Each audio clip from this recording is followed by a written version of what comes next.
my name is Melissa Trinidad, and I'm here to share my experience with you growing up as a first-generation American Filipino. I want to share this experience with you because I think there are people out there who've gone through similar things that I have gone through growing up, and I think it's important to be able to relate to somebody in that position who might find themselves there now and let them know that it will turn out to be okay as long as there's love in your heart and you have a good family. So speaking of my family, that's where, all of this stemmed from, is when my parents moved here in their 20s in the 1960s from the Philippines. They met in Montana, of all places, big sky country, and two Filipinos, finding love there and having children. And eventually, growing up, we lived in a town in West Virginia, a very small coal miners town. So being Asian American in a coal miners town with maybe, two other Filipinos was a real challenge in itself. But growing up culturally within my household was even more difficult. I have an older brother, and in the family culture, in the Filipino culture, boys are generally allowed, to be free about their choices, the friends that they make, the things that they do, because they're looked upon as, these are the men, and there wasn't it wasn't constricted as it was on me, being a female and the young one in the family. So growing up, it was really hard for my parents to see me make decisions for myself. And eventually, as a teenager, that's when it came to a head, because I was growing up surrounded by American kids who were doing basketball games and football games and socials and dances, and I was left standing on the sidelines because my parents weren't allowing me to do those things because they felt they were inappropriate, where I just wanted to meet people, grow socially, and interact. So being a teenager and living with my mom under that roof, we definitely butted heads on several different topics. Not only was I confined to not being able to do things socially with friends, I was really pushed to compete academically and on a sports basis. So I played tennis basically every single day competitively throughout my adolescence and into my college years.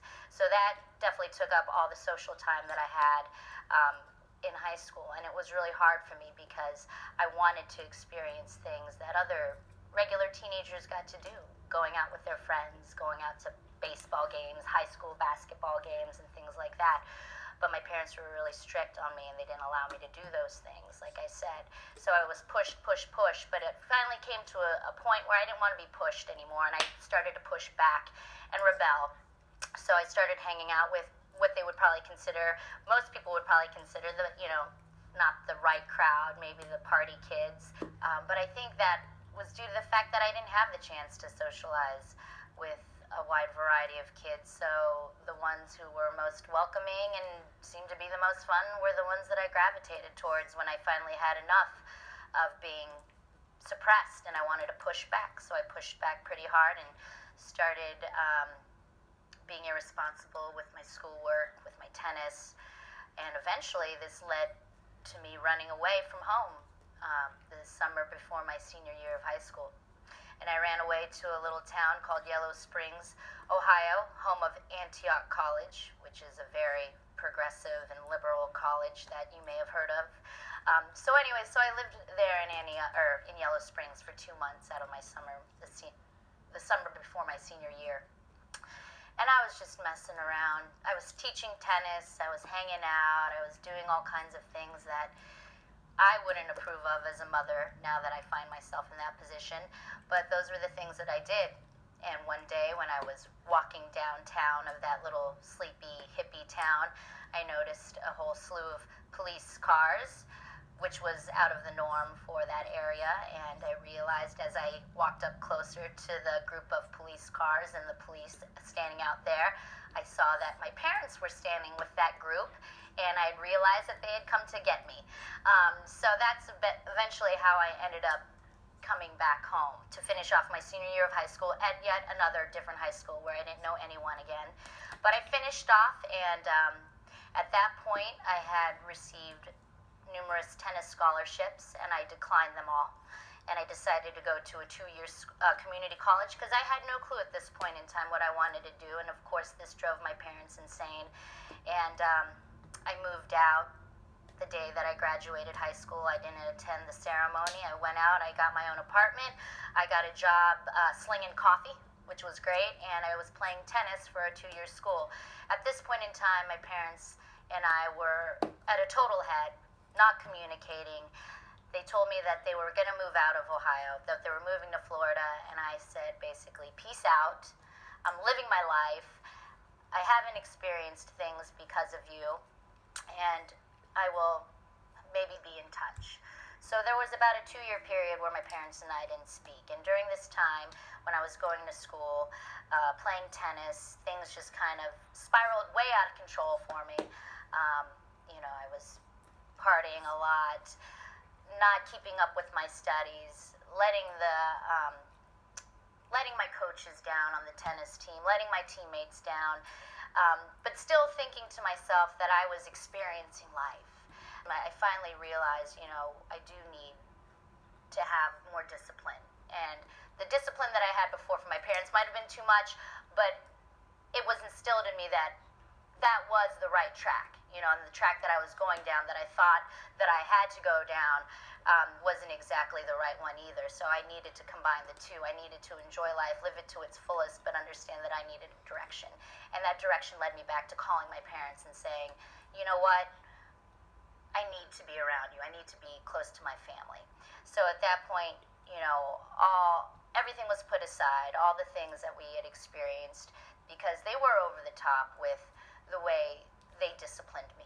In the Philippines, it's all right to smack your kids around and to, I'm not saying that they beat the living hell out of me, but they definitely carried on to a degree that I would never,